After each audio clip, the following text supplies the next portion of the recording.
Single crochet can be very versatile. First you have the very typical single crochet, that's the basic single crochet texture.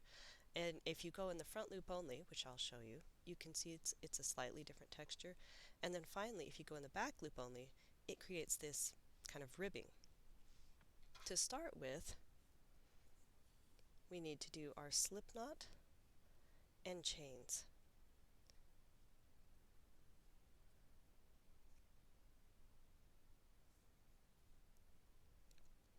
And for this stitch, you just chain as many as you want, or as many as the pattern calls for. I'm just going to do a few here so I can show you how to get started. And then you do your first single crochet in the third chain from the hook. So 1, 2, 3. Now you can go pretty much in any part of this stitch. I like to go in the back part. You can see kind of this teardrop side and then the weird funny back side. I like to go in that one because then, as you'll see, you pull through 1 and you pull through 2. Okay?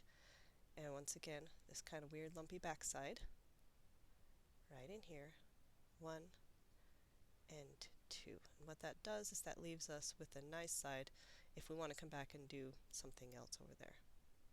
Okay, so once again, the next one, slip through there, pull through 1, pull through 2, go right in there, pull through 1, pull through 2, and you do that all the way across in each one of these stitches. Now when you get to the end, you have what looks like this. We're going to come to the end, pull through 1, pull through both, pull through 1, pull through both, pull through 1, pull through both, and there you are at the very end. Next you're going to chain 1, turn your piece around, and now you can see the tops of these stitches. You've got this kind of teardrop shape, just like so, and that is the stitch that you're looking for. Now to create the different kinds, you go into different sections of those.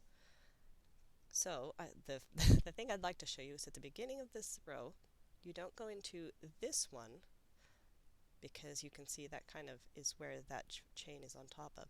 You go into this next one.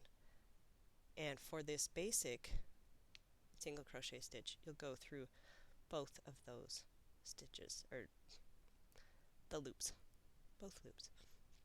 And once again, you pull it through the 1, pull it through the 2, go through both loops, the front loop and the back loop, pull through 1, pull through 2, and you do that in every single stitch all the way across. And what you end up with is what looks like this.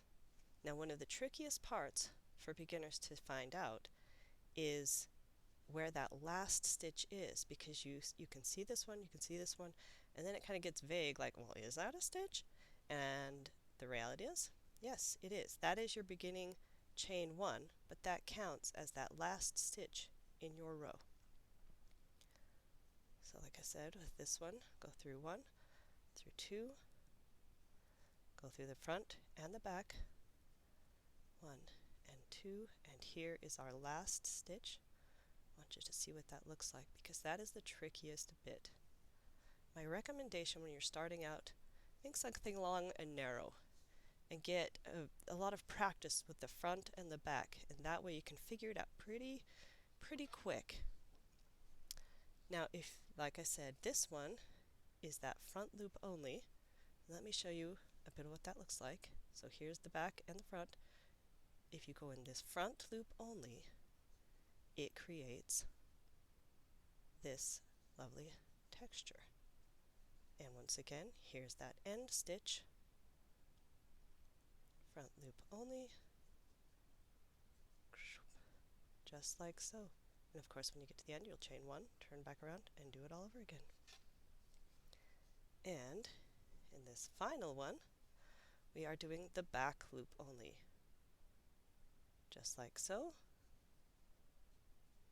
And if you check out another one of my videos, I have you can see what happens when you go in the back loop, then the front loop and back loop. This one, back loop only. And here's our final stitch, just like so, back, loop,